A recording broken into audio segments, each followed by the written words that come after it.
everyone, Jacqueline from Long Arming by Jacqueline. Next installment of our little pattern for how to make these pillow quilts, and this one is a replica of a quilt that I did. The customer wanted two alike, but not at the same time. So what that means is I had to consult my handy dandy sewing journal. And I encourage you to keep some notes and just jot down kind of stream of consciousness, what you're thinking, what you're doing, and then when you come back, you'll be able to reference those things and look up those projects that you've done, especially if you do this as a business or you might want to replicate that. Say you have multiple children and they might say, oh, I want it just like Janie's or whatever. You'll have some notes as to what that was. And you can use this as a jumping off point for your creativity. You can copy what you've done before, but it's nice to at least have a look at that. All right, so at this point I have made the colorful little, let's call them outer pillow pockets, and I'm gonna have to go back and do the same thing with the plain muslin ones that will alternate with this. But we're gonna show quickly how we build out these pillows for the next step. And you have, this was your 7-inch square, which has now been mitered, so now it's 5, and it should exactly fit your 5-inch batting insert. And we'll just tuck that in, trying to push the little corner of your pre-cut batting square into the little corner of your pre-mitered little pillow pocket situation. And you'll just do a little sort of massaging. The batting and the flannel tend to grab each other. So you kind of work that on in there, work the wrinkles out. It might take a little bit of fiddling to get that to lay nice and flat in there. And you want that batting as close to exactly 5 by 5, but if your pocket has come out just a little shy, you can shave off a little of that batting to make it lay nice and flat in there if you have to. Then you take a plain muslin insert, and this is what's going to prevent this raw batting from showing through your lace insert. You tuck that in there. You want to make sure that you've got a little bit of margin all the way around where we'll be top stitching this into place and sealing the raw edge. You want to center this little insert as well as possible and make sure you're not too close on any of the edges.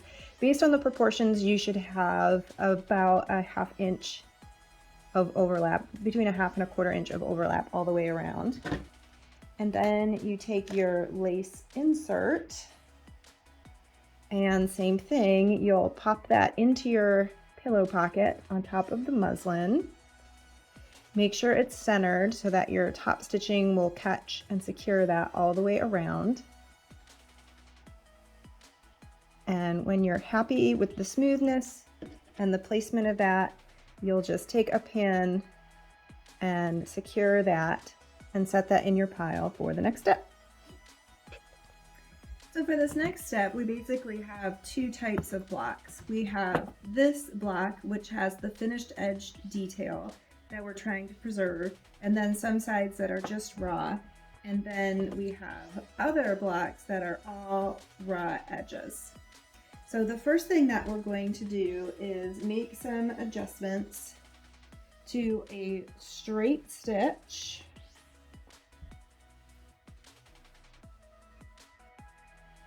And I made a note that I've reduced my presser foot pressure to keep this from squishing these layers apart. And then for the straight stitch portion, you can also engage either a walking foot, or this is a smart feed, which is equivalent to like a built-in walking foot. This is my Juki NX7, and it's got that feature. So we're just going to start with a little in-place 3-stitch knot. This is the dot button right here. Straight stitch along the edge, and I'm trying to capture the actual edge of the fabric here just to the inside of that hand crocheted blanket edge finish. And I'm going to stitch all the way to the diagonal miter seam. And when I hit that, I will pivot. And because of how thick this embroidery is, I'm going to take maybe 1 or 2 kind of eyeball it stitches in and get a little bit closer to the raw edge and continue a straight stitch very close to the edge, capturing down. So I had mentioned before that this is a very kind of front heavy process. You feel like you're still working with relatively small pieces here, but it's fully sandwiched, and this is going to function as most of our quilting here. So while you feel like you're not making progress, once we start moving, this will go really quickly. So I want to make sure I'm more than a few threads on that raw edge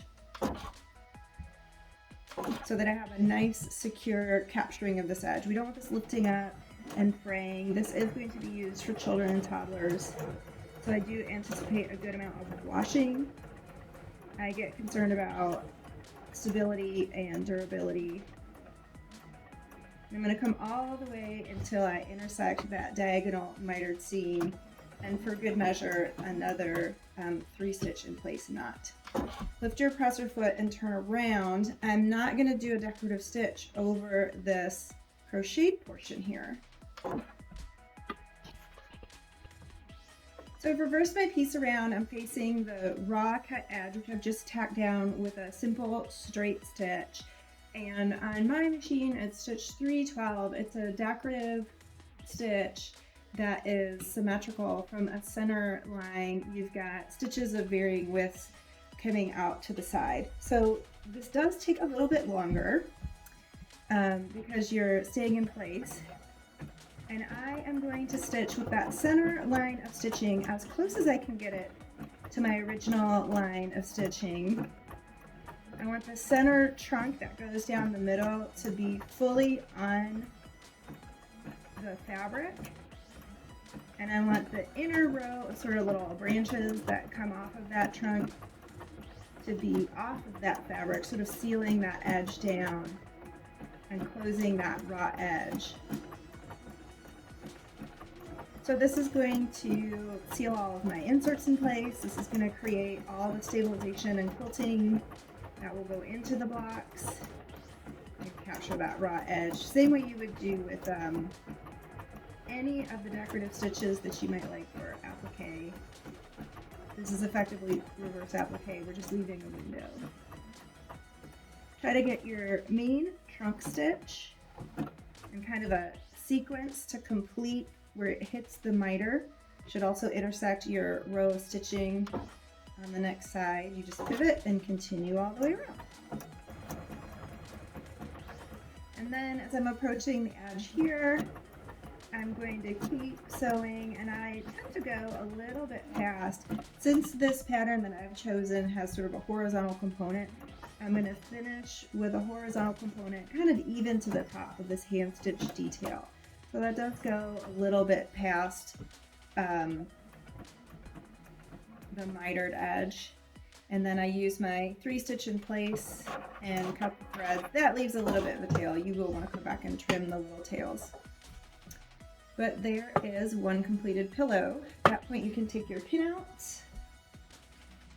These are exactly the same. I just go all the way around with the decorative finishing stitch.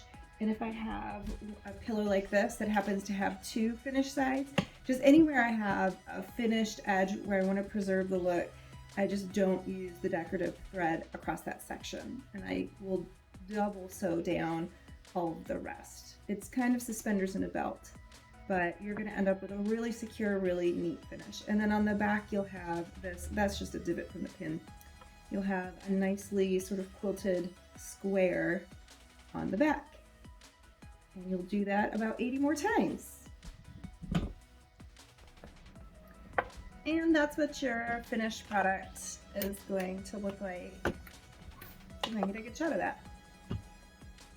There's what your finished product looks like when it's all raw edges and all finished with that decorative stitch. Being that it's a little bit wider, It gives a little bit more sealing and security to your applique and make sure that raw edge stays intact. You don't have as much seam allowance to secure those threads in there.